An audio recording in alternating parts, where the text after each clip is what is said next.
아모스서는 소선지서에 해당이 됩니다. 아모스 선지자의 이름의 뜻은 짐을 지는 자라는 그런 뜻을 가지고 있고요.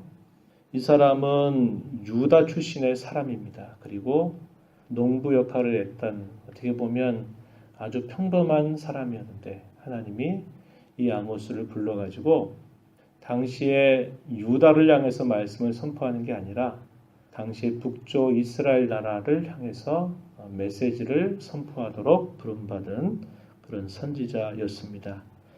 아모스가 활동했던 시대는 누구와 비슷하게 활동을 하냐면 북이스라엘의 호세아라고 하는 선지자 기억하시죠? 호세아 선지자가 활동했던 시대와 아주 비슷한 시기에 부름받았고요. 유다 나라의 경우에는 우시야 왕이 다스렸던 때다 이렇게 알려줍니다. 유다 나라에 있어서 우시야가 다스렸던 때는 비교적 굉장한 번영을 이루었던 시기에 해당이 되었고, 반면에 이 북쪽 이스라엘 나라에서 다스렸던 왕은 누구냐면 요아스의 아들인 여로보암이다 이렇게 알려줍니다. 여로보암, 정확하게 말하면 여로보암 2세가 되는 겁니다. 이때는 역사적으로 어떤 상황이었느냐, 굉장히 번영을 누렸던 시기였습니다. 넓은 영토를 차지하였고 번영을 누렸던 그런 시기였어요. 그런데 그 시대에 하나님이 아모스를 불러서 북이스라엘 나라를 향해서 심판과 경고의 메시지를 보내는 겁니다. 이스라엘 백성들은 어떻게 생각하느냐, 또 이스라엘의 거짓된 선지자들은 하나님께서 우리를 복 주셔가지고 우리가 이러한 번영과 풍요를 누린다라고 했던 때입니다. 그러나 하나님은 그렇게 말씀하신 게 아니에요. 그들이 하나님을 잘 섬겨서 굉장한 번영을 누렸던 시기가 아니고, 당시에 역사적인 현실이 어떠했냐면 아수르 나라가 역사적으로 굉장히 힘이 빠져있는 그런 상태였습니다. 그래서 북쪽 이스라엘 나라가 비교적 그 영향 때문에 번영을 누릴 수 있는 시기였다는 거예요.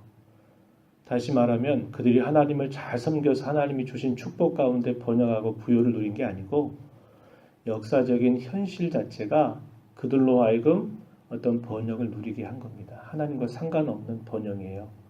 그래서 아모스 선지자는 그들을 향해서 빨리 그들의 죄와 그들의 악행으로부터 돌아서지 않는다면 하나님은 분명히 심판하신다라고 하는 메시지를 전달한 겁니다.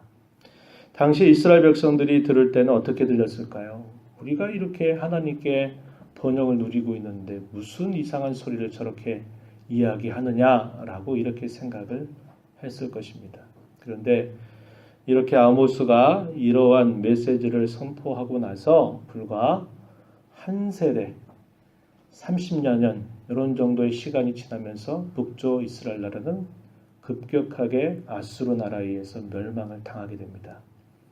이게 예수님 오시기 전 722년에 있었던 일입니다. 그러니까 한 750년, 예수님 오시기 전 750년 정도 그때에 말씀을 선포하니까 사람들은 귀를 기울이지 않는 겁니다. 무슨 이상한 소리를 하고 있느냐 이렇게 생각한 것이고, 그 말씀이 선포돼서 불과 한 세대 정도 지나가게 되면서 이 아수르 나라가 힘을 회복하게 되고 멸망하게 되는 일을 겪게 되는 거죠.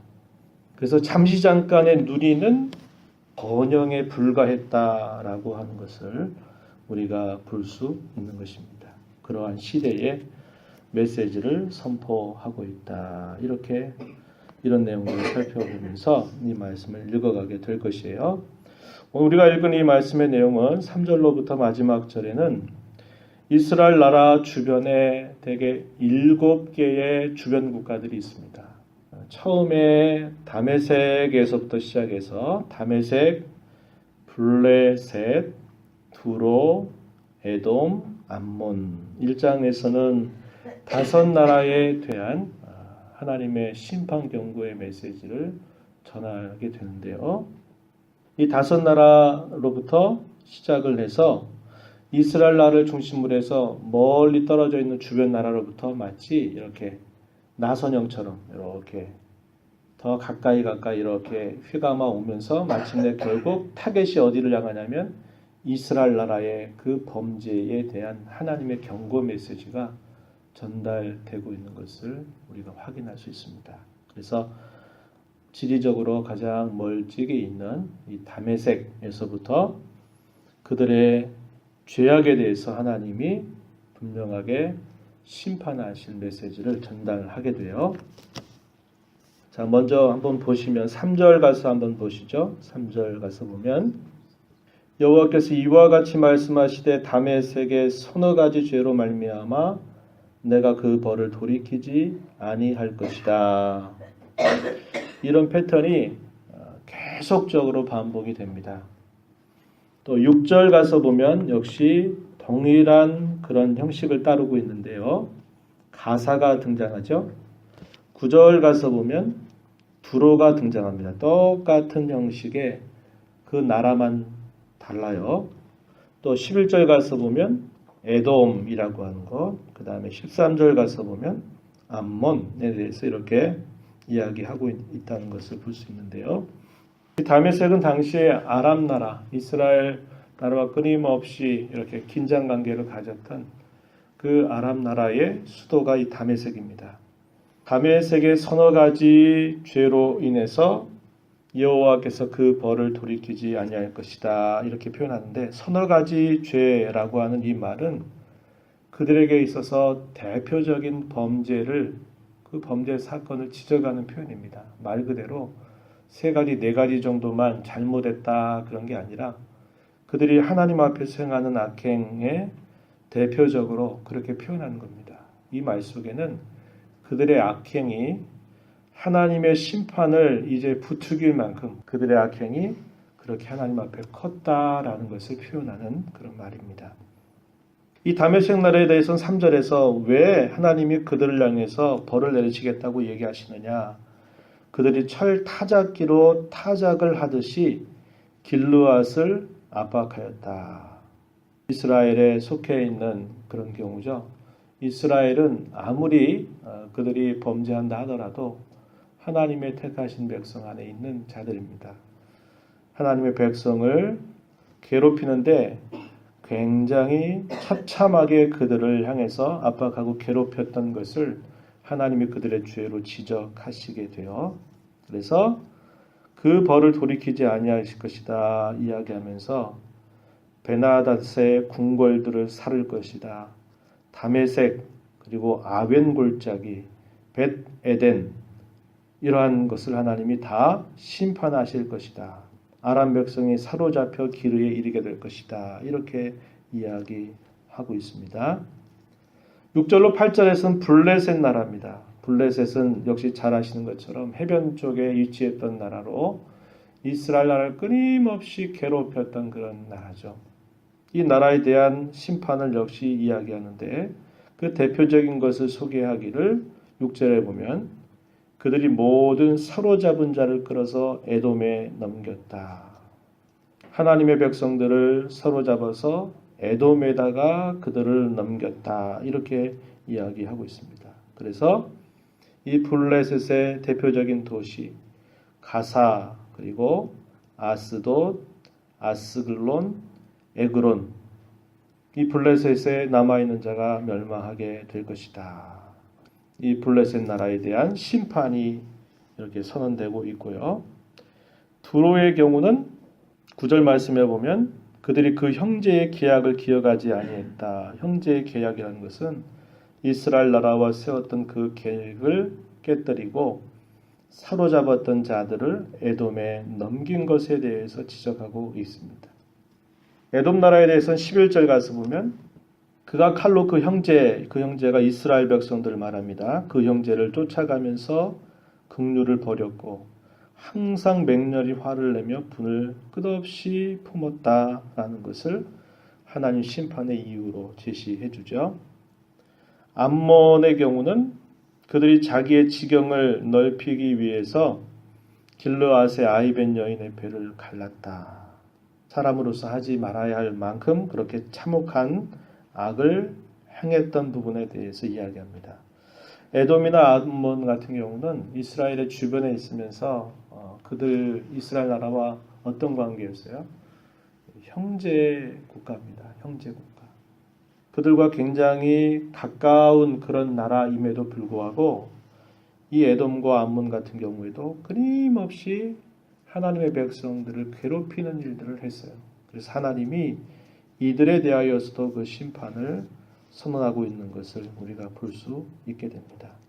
심판의 이유는 크게 두 가지입니다. 하나는 뭐냐? 하나님의 백성들을 그들이 대적하고 그들을 괴롭혔다고 하는 사실이 큰 심판의 이유 하나고, 또 하나는 뭐냐면 그들이 신실하지 못하다는 겁니다. 거짓되고 그들이 한 약속을 자기의 유익에 따라서 그런 약속들을 얼마든지 깨뜨리고 잔혹하게 사람으로서 하지 말아야 할 그러한 일들을 행한 것이 또 하나의 심판의 이유가 되고 있음을 우리가 보게 되는 것입니다. 하나님께서는 이방 나라의 여러 죄악들을 심판하시면서 결국 그 심판의 타겟이 어디로 향하느냐면 이스라엘 나라를 향하고 있다는 겁니다. 주변 나라들에 대해서 이렇게 하나님이 심판을 이야기하시는 건 뭐할까요?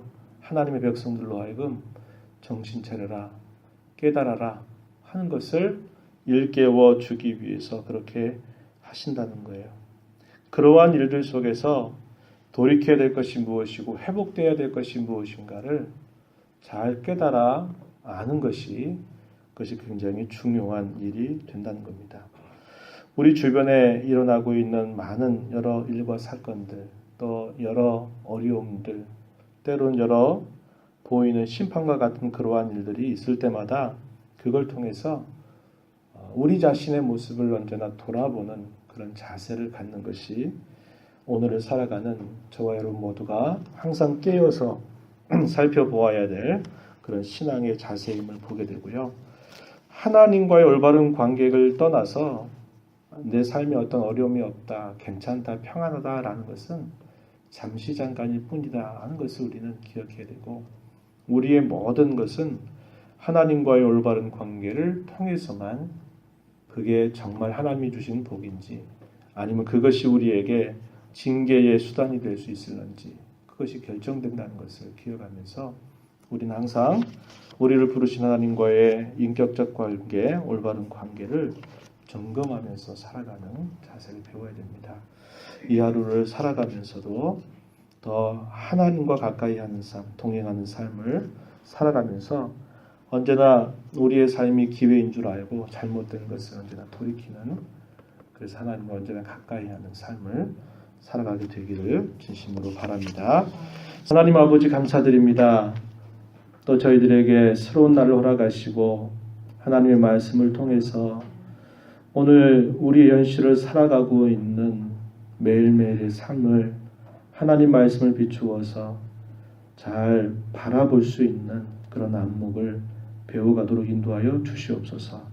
저희들의 마음이 둔하고 또 저희들의 눈과 귀가 어두워서 또 우리의 주변에 일어나는 여러 가지 일과 사건들을 전혀 제대로 살펴보지 못하고 그저 날마다 주어지는 그냥 현실만을 급급하게 살아가는 저희들의 모습이 되지 않게 하시고, 저희들의 주변을 통해서 우리에게 말씀하신 하나님의 뜻이 무엇인가를 언제나 잘 살펴서 무엇보다도 하나님을 가까이 하는 삶, 하나님을 모시고 살아가는 복된 삶을 살아가는 저희 모두가 되게 해주시옵소서. 은혜의 보좌 앞에 나와서 하나님 앞에 간구한 모든 심령들에게 아버지께서 크신 은혜를 더하시고 기도 가운데 하나님을 배우는 복된 시간 되게 하시며 오늘 더욱더 주님과 동행하는 삶을 살아가도록 인도해 주시옵소서. 예수님 이름으로 기도하옵나이다. 아멘.